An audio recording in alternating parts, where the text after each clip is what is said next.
तालमेल पर कहानी। कहानी है एक मालिक और एक नौकर की।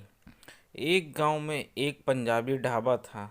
उस गांव में वह काफ़ी प्रसिद्ध था। लोग वहां पर आते और बड़े चाव से खाना खाते।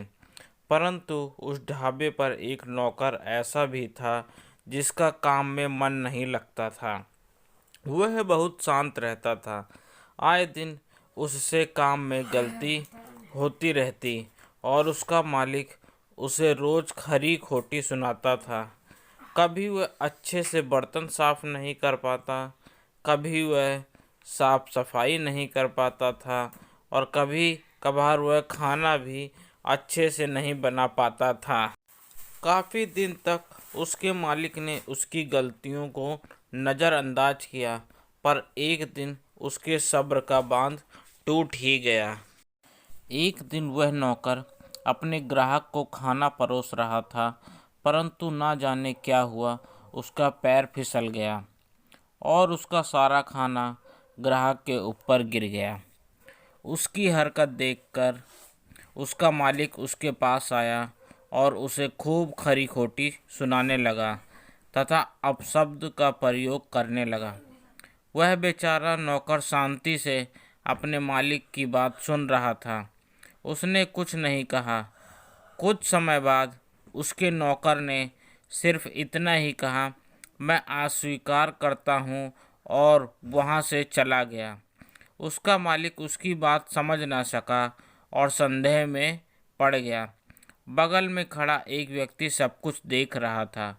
उसने बड़ी समझदारी के साथ उसके मालिक को एक उदाहरण के जरिए समझाया।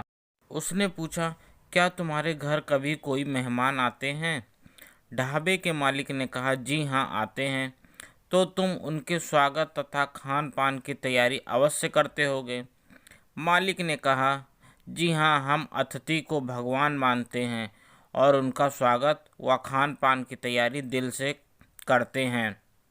इसी बात पर उस व्यक्ति ने पूछा, यदि आपका मेहमान आपकी दी गई वस्तु को ना ले तो उनका क्या होता है? मालिक ने कहा, यदि हमारा मेहमान हमारी दी गई वस्तु को नहीं लेता है तो हम उसके फैसले का सम्मान करते हैं और वह वस्तु उनके जाने के बाद अपने घर में ही रह जाती है। इसी बात पर उस व्यक्ति ने उसे समझाया, जो अपशब्द और खरी खोटी बातें तुमने उस बेचारे नौकर को सुनाई थी, उसने वह सारी बातें उसने स्वीकार नहीं की और वह सारी बातें तुम्हारे पास ही रह गईं। वह चुपचाप तुम्हारी बातें सुन रहा था। गलतियाँ किससे नहीं होती, सबसे होती हैं, परंतु इसका अर्थ यह नहीं कि हम किसी को अपशब्द कहें। मालिक को अपनी गलती का एहसास हुआ और उसने अपने बुरे व्यवहार के लिए नौकर से जाकर माफ़ी मांगी। मोरल: कृपया मधुर वाणी का उपयोग करें, क्रोध में आकर अपशब्दों का उपयोग ना करें। तभी हम आपस में तालमेल बनाकर रख सकेंगे, नहीं तो सब हमसे दूर होते जाएंगे।